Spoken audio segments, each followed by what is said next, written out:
Not that long ago, for 4 years in a row, a major video game company put out a mini console. The goal? To capitalize on the power of nostalgia. In 2016, we had the NES Classic.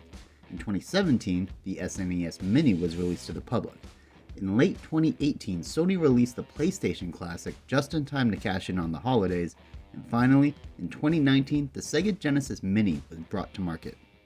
After the massive success from the two releases from Nintendo, Sony devastated its audience by releasing the poorly made PlayStation Classic, which led to a lot of people worrying about the quality of emulation they were going to be getting from the Sega Genesis Mini. However, once fans were able to get their hands on the console, the vast majority of them were extremely satisfied. The Sega Genesis Mini has a good range of 42 games, some first-party, some third-party, and a ton of variety in genre. With titles from some of the biggest franchises, there was something for everyone to play, even if you weren't a massive Genesis fan as a kid. Sonic, Tetris, Gunstar Heroes, and Mega Man are all present, and they play great. Upon loading into the system, you're greeted by some catchy menu music and a long list of games. The system feels very straight to the point. Going into a game and starting to play is extremely simple. From the plug-and-play nature of the system to the easily sortable list of games, anyone who is new to the Genesis or stopped playing years ago can easily figure out how to play Sonic the Hedgehog. There are a lot of newer style features that were implemented into the system, one of them being save states. To be able to easily return to a game is a great feature, although I do think it was implemented rather weirdly.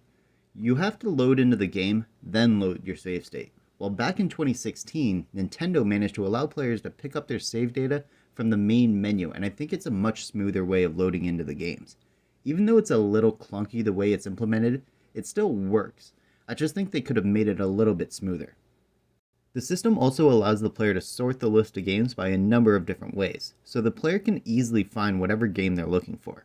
And the last thing on the main menu is the settings. There are multiple languages to choose from, as well as different aspect ratios, so you can play however you desire. And if you're looking for a more authentic retro look, you can also add in artificial scanlines.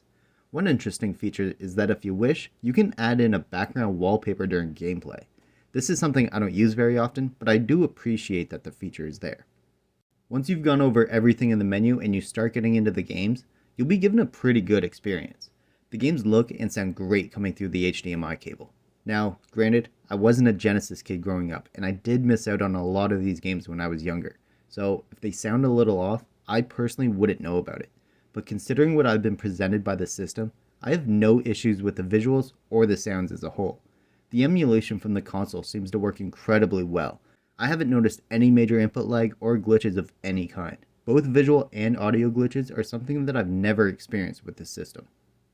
While you're in a game, you can easily bring up the system menu by holding start, allowing you to create or load a save state, reset the game, or return to the main menu. This is a feature that I think most people would believe is a staple in the current state of gaming, but it was sorely missed in the NES Classic. Sega also made sure not to duplicate a major issue that Nintendo had with their first mini console. They made sure the length of the controller cord was up to par. While the NES Classic wanted to duplicate the feel of gaming as a child, the Sega Genesis Mini wanted you to be able to use the system with your current layout of your home and not need to purchase a controller extension just to sit on your couch. Now, just because the cord length is good doesn't mean the controllers are perfect. First off, the console does come with 2 controllers, which is fantastic, but they're the 3-button controllers. I am aware this is how the original console was shipped, but the gaming world was rather surprised the 6-button controllers weren't packaged in with the system instead. And I'll be honest with you, as someone who didn't play a lot of Genesis, I'm not even entirely sure which games out of the 42 even require the 6-button controller, if any, because I've had no issues with any of the games that I've played. So please, let me know down below what games am I not getting the full experience from. As for the controller provided, it works great. It has 3 face buttons that feel good to press and a D-pad that's comfortable to use. The form of the controller is also really comfortable and it's extremely light, which helps make long play sessions go by rather quickly.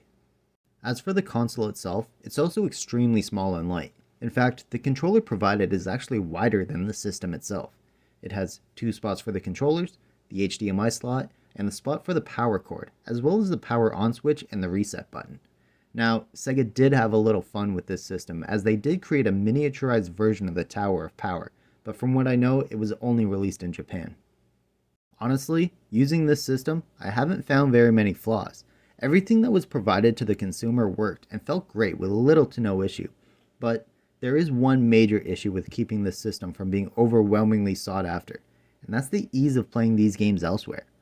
Original hardware, the Nintendo Switch Online service, the Genesis Classics collection for the Switch, PS4, and Xbox One, Sonic Ultimate Genesis collection on the PS3 and Xbox 360 all exist and are easily accessible to the gaming world. The vast majority of the games from the Sega Genesis Mini can be found elsewhere. It's not as if they released a brand new game like the SNES Mini did with Star Fox 2. Although, to be fair, there are a couple of licensed games, like Castle of Illusion, that might never be brought to services like the NSO. Whether those couple of games are worth it to you or not is up to you. I do think it's an extremely good plug-and-play console, but it's not something that was overwhelmingly in demand, as very few people were searching for another way to play the same games. The one advantage it does have, though, is being able to play using a Genesis controller instead of a PS4 controller or anything like that. It helps give the proper nostalgic feel to the player, which is a powerful motivator. And if you're looking for a simple solution, this is a pretty good way to play older Sega Genesis games, and I think it's a great addition to any game room. And there we have it, my look back at the Sega Genesis Mini in 2022. As someone who hasn't experienced most of these games, especially with a Genesis controller, I'm extremely happy and satisfied with the console. Let me know your thoughts on the system down below, especially if you grew up with a Genesis. I'd love to know if you think the games play the same and how authentic of an experience you think it is. If you enjoyed the video, be sure to hit the thumbs up, it really helps out a lot, and be sure to share the video with anyone who might enjoy it. If you're new here, be sure to hit the subscribe button for more video game related content. If you want to check out my thoughts on the NES Classic after 5 years on the market, then be sure to check out my video here. Thanks for making it to the end of the video. Thanks for watching.